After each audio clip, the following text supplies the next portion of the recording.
Hello दोस्त। मैंने आप सभी से कहा था कि एस के झा सर की सामान्य विज्ञान की जो बुक है वो भी लाने वाला हूँ, तो मैं ले आया हूँ और जल्द से जल्द इसके भी क्वेश्चन शुरू करने वाला हूँ। और अभी ये चल रही है प्लेटफॉर्म की, रेलवे की वन लाइनर जो है, तो इसमें से अभी प्रैक्टिस सेट करवा रहा हूँ। और उसके बाद में दूसरे टाइम में मैं एस के झा सर की समान विज्ञान के भी क्वेश्चन डालूँगा, क्योंकि इससे रेलवे में बहुत सारे क्वेश्चन फंसते हैं। तो अभी हम लोग ये वाली बुक कर रहे हैं, चलिए शुरू करते हैं इसको करना। तो अभी हम लोग जो कर रहे हैं, प्लेटफॉर्म का रेलवे ग्रुप डी का प्रैक्टिस सेट कर रहे हैं। हम लोगों ने 3 या 4 प्रैक्टिस सेट कर लिए थे, शायद 4 कर लिए थे, और आज 5वां करना है। तो डेली मैं एक एक प्रैक्टिस सेट करवा रहा हूँ, क्योंकि टाइम बहुत कम है, कभी भी आ सकता है, 17 तारीख से भी पेपर हो सकता है। तो इसीलिए आप लोग जुड़े रहिए हमसे और खूब लाइक और शेयर करिए। और हाँ, मैं डेली प्रैक्टिस सेट करवा रहा हूँ, और कल से या परसों से ही मैं एस के झा सर वाली बुक से भी शुरू कर दूँगा। पूरी की पूरी कंप्लीट एस के झा मैं करवाऊँगा। और ये जो प्लेटफॉर्म का वन लाइनर है प्रैक्टिस सेट, वो भी करवाऊँगा। जीएस के जितने भी पेपर आए, देखिए ग्रुप डी के और एनटीपीसी के, और भी जो अन्य परीक्षा हुई है रेलवे की, उसके सारे इसमें क्वेश्चन दिए गए हैं। तो आप बार बार इसको रिवाइज करिए, इसमें से ज़रूर क्वेश्चन आएंगे।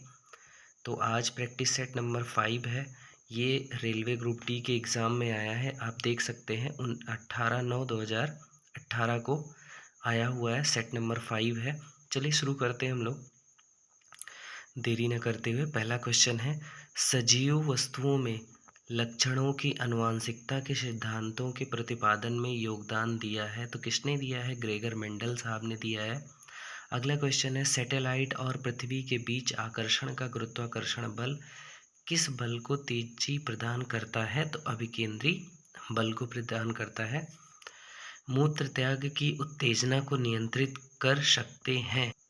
कैसे कर सकते हैं? मांसपेशियां मूत्राशय के तंत्रिका नियंत्रण में होने पर। ये भी काफ़ी बार पूछा जाता है कि एनिलीडा वर्ग से संबंधित है कौन सा? केचुआ, नेरिस और जो। एक क्वेश्चन और अगला क्वेश्चन आया है, 2 फोकस दूरियों वाले लेंस का उपयोग पीड़ित व्यक्तियों द्वारा किया जाता है, मायोपिया और हाइपरमेट्रोपिया। ठीक है। अगला क्वेश्चन है, पारा का अयस्क है सिनेवार। आरबीआई के पूर्व गवर्नर रघुराम राजन द्वारा लिखी गई पुस्तक I do what I do, ये किसके द्वारा लिखी गई है? आरबीआई के पूर्व गवर्नर रघुराम राजन द्वारा लिखी गई है। मैं आपको जो है इसके झा द्वारा जो सर ने पढ़ाया है कि हाइड्रोजन कितने होते हैं, अक्रिय गैसें कितनी होती हैं, ये सब एक अच्छे तरीके से मैं आपको बताऊंगा। और आप भी पढ़ेंगे तो आपको भी लगेगा कि हाँ, बहुत अच्छे से बताया गया है। ये भी बताऊंगा कि धातु क्या होता है, अधातु क्या होता है, अक्रिय गैस क्या होती है, हैलोजन। क्योंकि सर ने इतना बढ़िया बताया, इतना बढ़िया समझाया है कि आप भी अगर समझेंगे एक बार तो वो बहुत ही अच्छे तरीके से समझ में आएगी। आप बस जुड़े रहिए और देखिएगा, दिन ब दिन कुछ ना कुछ आपको सुधार मिलेगा। जैसा कि ये प्रैक्टिस सेट करवा रहा हूँ, और एस के झा सर का जो बुक है वो जब करवाऊँगा तो बहुत अच्छे से हर चीज़ बताएंगे। तो चलिए आगे बढ़ते हैं। आगे वाला क्वेश्चन है, एक वस्तु स्थिर है तो बल अभी भी इस पर कार्य कर रहा है। इसका आंसर है भार। अगर एक वस्तु स्थिर है तो बल अभी भी उस पर कौन सा कार्य करेगा? भार पे। लोकसभा की अधिकतम संख्या, ये तो सबको पता होगी, 550। महाराष्ट्र में गोवर्धन इको विलेज की स्थापना करने वाला संगठन है इस्कॉन। ऊर्जा की व्यावसायिक इकाई है किलोवाट घंटा। कभी कभी ये भी पूछता है कि कौन सी दो चीज़ों का मात्रक समान होता है। तो ऊर्जा और कार्य का, इसी तरीके से आवेग संवेग का, कई सारे ऐसे हैं जिनके मात्रक और विमाई समान होती हैं। तो ये सब भी बताएंगे। अगला क्वेश्चन है, पौधों के बीज में एक खाद्य भंडारण के रूप में कार्य करता है तो बीजपत्र। यदि एक अवतल दर्पण की वक्रता त्रिज्या 6.2 सेंटीमीटर है तो इसकी फोकस दूरी लंबाई कितनी सेंटीमीटर होगी? तो 3.1 ये मैंने सूत्र भी लिख दिया है, फोकस दूरी बराबर त्रिज्या बटे 2 और F is equal to r/2। किसके कारण स्क्लेरेनकाइमा कोशिकाओं की दीवार मोटी होती है। थोड़ा सा अजीब लग रहा है दोस्त, इसलिए जो है पढ़ने में दिक्कत हो रही है। लिग्रिन का होता है और है पगलादिया बांध परियोजना स्थित है असम में। ये सारी जो बांध परियोजनाएं हैं ये सब मैं करवाऊंगा, क्योंकि इस सब की मैंने नोट्स बनाई हुई है। तो इस सब पगलादिया और भी जो है नदियों में भी करवाऊंगा कि नदियाँ, एक नदी की कौन कौन सी सहायक नदियाँ हैं, इस नदी को किस राज्य में क्या कहा जाता है, किस देश में क्या कहा जाता है, तो सारा मैं करवाऊंगा। और जो ये क्या कहते हैं टाइगर रिज़र्व हैं, ठीक है ना, तो ये सारे मैं करवाऊंगा, सबका मैं बनवाया हूँ, बस जल्दी से जल्दी मैं करवाऊंगा। 90 ईस्ट रिज जो एक अंतः समुद्री ज्वालामुखी रिज है, महाराष्ट्र में स्थित है, हिंद महासागर। O2 का आणविक द्रव्यमान होता है 32। देखिए आज मैं आपको एक और चीज़ बताता हूँ। जैसे वो ऑक्सीजन कहा गया जिसमें एक ही तत्व होगा, ठीक है, O2 भी तत्व है और O भी तत्व है। तो ऑक्सीजन में अगर एक ही तत्व है तो उसको क्या कहेंगे, उसका जो सूक्ष्मतम कण होगा उसको परमाणु कहेंगे।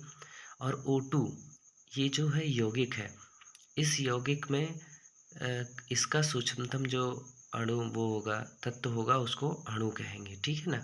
जैसे H है तो H का जो सूक्ष्मतम कण होगा उसको कहेंगे परमाणु। और H2 अगर है तो उसका जो सूक्ष्मतम कण होगा या तत्व होगा उसको क्या कहेंगे हम लोग, अणु कहेंगे, ठीक है। तो आगे बढ़ते हैं। 4 कार्बन परमाणुओं वाले हाइड्रोकार्बन के साथ जुड़ने वाला उपसर्ग है ब्यूट, ठीक है। दूध वाला ताजे दूध में थोड़ा सा बेकिंग सोडा मिलाता है, क्यों? दूध के अम्लीकरण को रोकने के लिए, इससे दूध थोड़ा लेट में फटता है।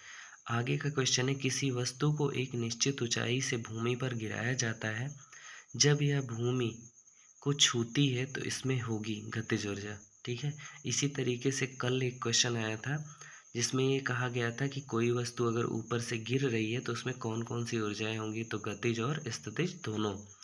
आज वही क्वेश्चन आया है, मतलब गतिज ऊर्जा या स्थितिज ऊर्जा से संबंधित है। इसमें पूछा गया है कि किसी वस्तु को निश्चित ऊंचाई से, मतलब किसी ऊंचाई से गिराया जाए तो यह भूमि को अगर छुएगा तो इसमें कौन सी ऊर्जा होगी, गतिज। फिर कहा गया है, यदि किसी तत्व का इलेक्ट्रॉनिक विन्यास 282 है तो यह आधुनिक आवर्त सारणी के आवर्त से संबंधित होगा, कौन सी, 3 का। 3 कक्षाएं हैं।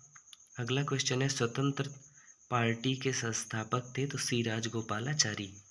यदि मिश्र धातु में 32% तांबा, 40% जस्ता, बाकी गिलंट है तो 1 किलोग्राम मिश्र धातु में तांबे की मात्रा होगी 320 ग्राम। देखिए क्वेश्चन आता है कि सबसे पहले उपयोग किया गया धातु कौन सा था, तो तांबा था, कॉपर जिसको कहते हैं। लेकिन अगर ये क्वेश्चन आए कि सबसे ज़्यादा प्रयोग में लाया जाने वाला धातु कौन सा था, तो वो लोहा था, है ना। तो ये ध्यान रखिएगा। तो इसमें कौन सा होगा, 320 ग्राम।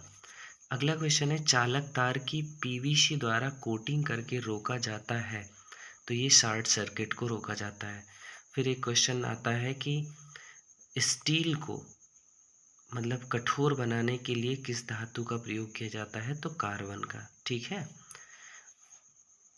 इसको भी ध्यान रखिएगा। आगे बढ़ते हैं। भारत का सबसे बड़ा ट्रेन द टर्नर्स कार्यक्रम लॉन्च किया गया था पुलेला गोपीचंद द्वारा, ठीक है। गोवा पर पुर्तगालियों द्वारा कब्जा कर लिया गया था तो 1510 में, ठीक है। गोवा पर पुर्तगालियों द्वारा कब्जा कर लिया गया था तो 1510 में। देखिए गोवा की बात है तो गोवा मुक्ति दिवस मनाया जाता है ना, गोवा पुनर्स्थापन दिवस भी मनाया जाता है, तो गोवा स्थापना दिवस मनाया जाता है। ये एग्जैक्टली मुझे नहीं पता है, लेकिन हाँ ये पता है कि 2 जुलाई या अगस्त ऐसे कुछ था जब ये लास्ट में जो है पुर्तगाल लोग इसको छोड़ के गए थे, तो वही स्थापना दिवस मनाया जाता है, ठीक है। अगला क्वेश्चन है, बादलों का रंग सफ़ेद किसके कारण दिखता है? तो प्रकाश के प्रकीर्णन के कारण दिखता है।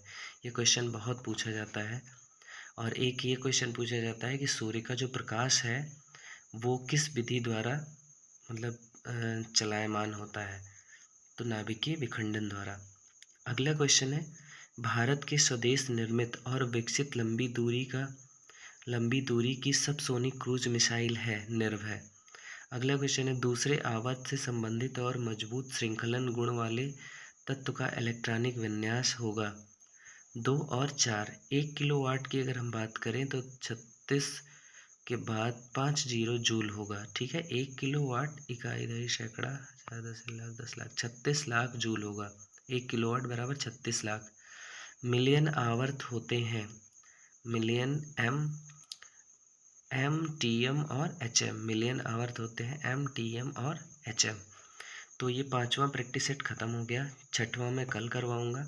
आपको ये क्लास कैसी लग रही ज़रूर कमेंट करिएगा। और हाँ, अगर मेरे से कोई गलती हो रही हो तो अभी मैंने स्टार्ट किया है थोड़ा सा बोलना, पहले मैं क्लास करवाता था तो उसको मैं सुधार लूँगा धीरे धीरे। आप लोग बस पढ़ते रहिए, खूब लाइक और प्यार करिए और सब्सक्राइब भी करिए इसको। Thank you so much.